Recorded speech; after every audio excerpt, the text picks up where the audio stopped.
Hey everyone, welcome to another installment of Harry Potter Theory.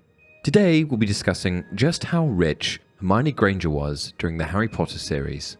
While both the affluence of powerful wizarding dynasties like the Malfoys and the lack of wealth of families like the Weasleys were made abundantly clear through glimpses of wardrobe, magical accessories and ancestral homes, the monetary standing of many of the series' Muggle-born witches and wizards remained somewhat of a mystery. For example, in regards to Hermione specifically, we barely saw her family home, and since she was Muggle-born, her possessions were quite difficult to quantify against the magical belongings of her peers. So how rich was the Granger family? Well, I did a bit of digging, and I've come to the conclusion that, while they may not have been the most wealthy of people, they were definitely upper middle class. For example, both of Hermione's parents were dentists, and the average salary for a dentist in the UK is almost £51,000 per year. However, apparently the salaries of dentists who live in major metropolitan cities earn even more, with dentists in London taking home an average salary of £80,000.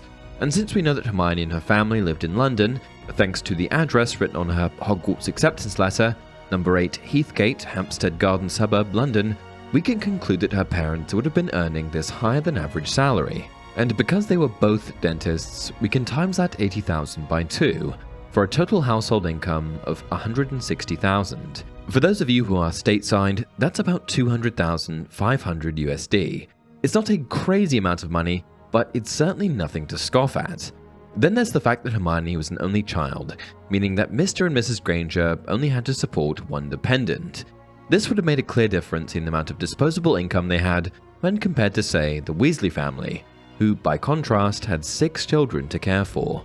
Throughout the series, the Granger family also took quite a few holidays, summering in France after Hermione's second year at Hogwarts, and skiing over Christmas. Then, in the Deathly Hallows, we see Hermione make a quick trip home to erase her parents' memories and relocate them to Australia in an effort to keep them safe from Voldemort and his Death Eaters. This means that the Grangers obviously had enough money to make a relocation like this to the other side of the world possible. Hermione would also never chime in regarding money whenever Ron would complain to her and Harry. While it was clear that Harry had a tiny little wizarding fortune, as seen in his vault visits to Gringotts, the fact that Hermione also held her tongue speaks to the fact that her family would have had more money than the Weasleys as well. Likely not nearly as much as Harry, but certainly more than Ron. In terms of wizarding money, since both of Hermione's parents were Muggles, it would be rather surprising if they had a secret stash of golden galleons at Gringotts. Not to mention the fact that we see the Granger family heading to the Wizarding Bank before the start of school one year in order to exchange their pounds for the magical currency accepted in Diagon Alley. This is showcased, somewhat hilariously I might add, by Arthur Weasley's great excitement at having spotted a £10 note in Mr. Granger's hand. "But you're Muggles," said Mr. Weasley delightedly. "We must have a drink. What's that you've got there? Oh, you're changing Muggle money. Molly, look." He pointed excitedly at the £10 notes in Mr. Granger's hand. And with that, we've come to the end of another video. What did you think? Do you agree with me?